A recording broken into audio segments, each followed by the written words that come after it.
COVID-19 has created an increased awareness about mucormycosis. Still, it remains a nightmare for clinicians. A high level of suspicion is required to diagnose it because it is rare, though it's worldwide, but it carries a high level of mortality with it of 40 to 80%. It is angio-invasive and it spreads contiguously. If it is present in the lungs, it can spread to mediastinum, it can spread across the diaphragm. So it's an emergency. It should be diagnosed rapidly and managed effectively. If there is a delay of up to 6 days, so 2 weeks mortality doubles in this duration. It's difficult to diagnose. There are no straightforward, simple tests to diagnose it. Difficult to manage because it requires multidisciplinary team right from medicine, ENT, surgeons, neurosurgery, psychiatrists, and radiology, and of course laboratory support. It carries long-term complications like disfigurement, evisceration, and there is an increase in prevalence with growing immunocompromised population. Black fungus was a misnomer given by media in India during second phase of COVID-19 pandemic in 2021. There were more than 44,000 cases reported during 3 to 4 months with a high mortality. And that time the Indian government declared it a notifiable disease. Before COVID only, it had a high prevalence of 70 times higher than rest of the world. During COVID, it was misuse of corticosteroids, also with self-medication, which led to such a tsunami of patients. And of course, undetected diabetic population was the center stage. Risk factors. The most important risk factor is uncontrolled diabetes mellitus, especially diabetic ketoacidosis, then neutropenia. A special group of population in Asia has been detected post-tuberculosis and chronic kidney disease. It also affects immunocompetent people in special situations like trauma, car accidents, blast wounds, burns, and post-natural disasters. Routes of transmission are mainly three: inhalation, the most important route, inoculation directly into skin and subcutaneous tissue, and ingestion. Causative agents belong to order Mucorales. Earlier, this infection was known as zygomycosis. Now, another order, Entomophthalales, has been segregated from this. Rhizopus arrhizus remains the single most important species, affecting almost 70% of the patients. Mucor and Cocchromyces species show high MIC towards all azoles. Leukemia is more prevalent in European countries, and apophysomyces is second important isolate in India. Apophysomyces and syncyphilistrum, these two have been found more commonly associated with cutaneous infections in immunocompetent population. Cunningham species has highest mortality. So clinical manifestations are acute or subacute, and rhino-orbitocerebral mucormycosis is the commonest manifestation and associated with diabetes and steroid use. Pulmonary mucormycosis is second important manifestation, which is seen usually in neutropenic patients, and cutaneous mucormycosis seen in immunocompetent patients. Gastrointestinal mucormycosis is more important in premature neonates and malnourished neonates, and it carries higher mortality. Isolated renal mucormycosis is an interesting finding in immunocompetent males in Asia, especially in India and China. A chronic form is seen in China in farmers as cutaneous form which persists for years, leading to disfigurement, and it is caused by mucor irregularis. Pathophysiology, mainly phagocytosis is hampered seriously due to high level of glucose in diabetic ketoacidosis. This fungus carries ketone reductase enzyme which breaks down the ketone and makes it survive the such high acidic environment. Then iron sequestration is specially utilized for fungal growth.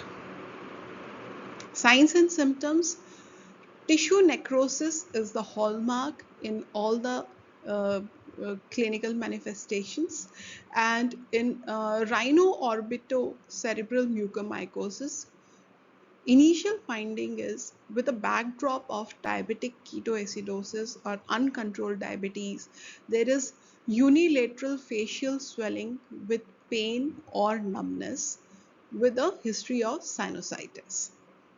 Black eschar can be present over nasal septum or palate or on the face with advanced disease, and it is a medical emergency. Pulmonary manifestation is usually seen in neutropenic patients. So on CT scan, a typical finding where ground glass opacity surrounded with a nodular lesion is seen, and which goes on advancing on subsequent CTs.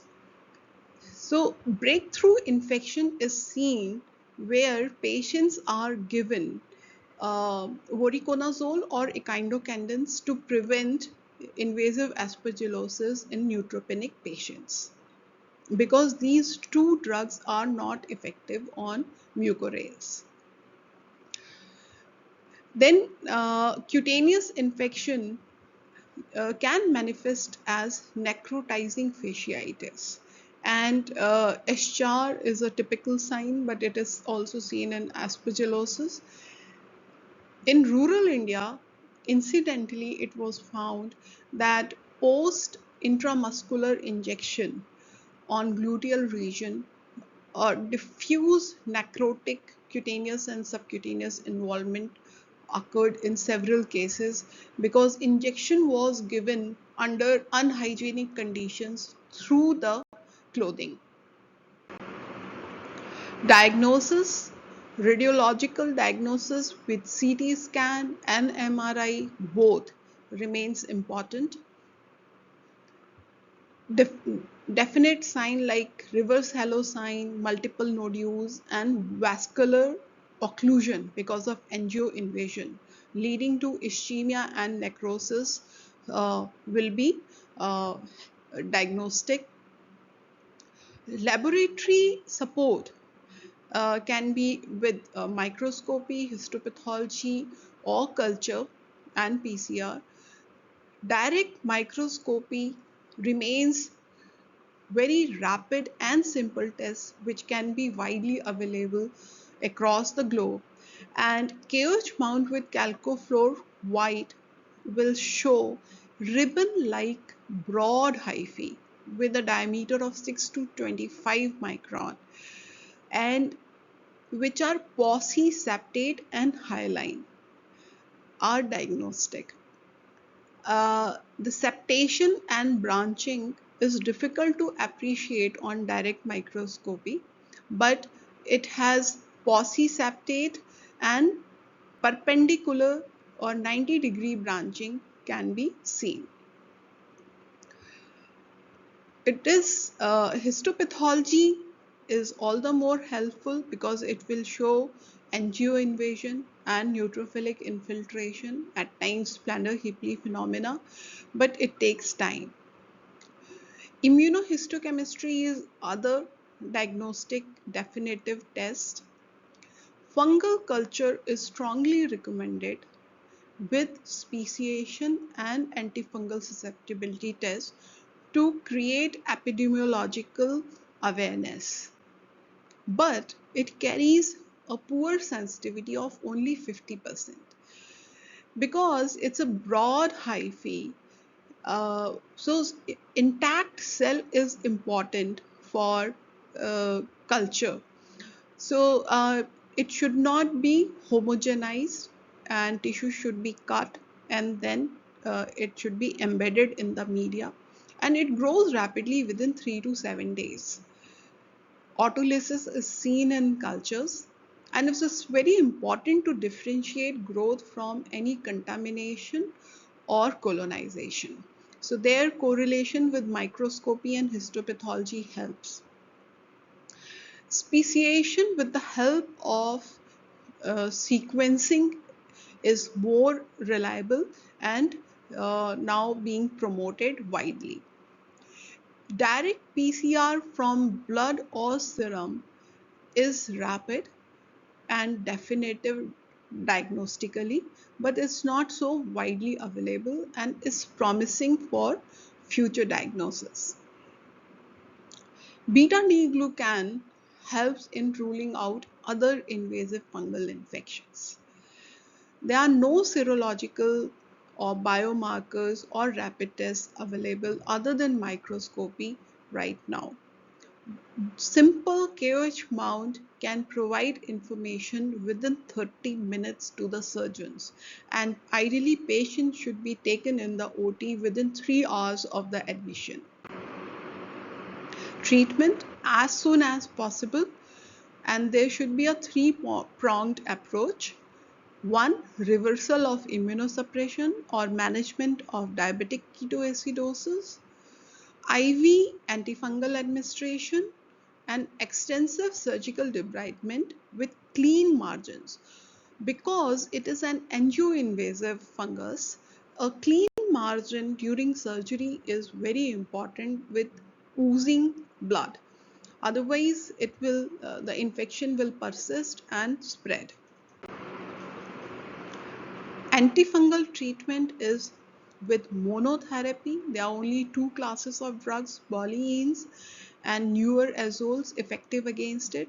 So liposomal amphotericin B remains the drug of choice with 5 to 10 milligrams per kg body weight per day. And from day one, the full dose should be given. Avoid slow escalation of therapy. And if there is CNS involvement or a case of solid organ transplant, then a higher dose, that is 10 milligram per kg body weight per day, should be given. If there is already a renal compromise present in patient, or it's a refractory case, or if a salvage therapy is required, then newer azole, that is isavuconazole, is the drug recommended. And even posaconazole is effective. In resource-limited countries where all these drugs, which are so costly, are not available, then itraconazole and terbinafine can have some outcome. Follow-up is done with weekly imaging, and step-down therapy is done in stable patients for weeks to months with oral newer azoles. Strength of recommendation for these drugs have been provided by recent ECMM global guidelines, and they aim for one world, one guideline. So liposomal amphotericin B remains with strong recommendation, and newer azole and lipid complex amphotericin B have moderate recommendation. Oral suspension of posaconazole has poor recommendation because of its bioavailability. And we must not forget that isavuconazole has a tendency for shortening the QT interval, and amphotericin B deoxycholate, which was used till now, uh, but it carries high toxicity because it has to be used for a prolonged period. So it is a recommendation is against it. Similarly, for retroviral injection also, there is a recommendation against use. There have been hospital outbreaks with mucormycosis, especially with improperly stored linen, laundry of the hospital, leading to infection in neonates with a high number of mortality. Similarly, in chemotherapy wards, because of dampness on wall, there have been some mortality. It's important to maintain ventilation in the hospitals because in tropical and subtropical countries there is a high spore burden equally in indoor and outdoor airs in certain studies. So proper regular maintenance of the ventilation is very important. World is working towards newer drugs with less toxicity, less cost, and improve diagnostic modalities. So keep yourself updated on this topic, which carries such high mortality, and it's a challenge with solid organ transplant patients and neutropenic patients. Thank you.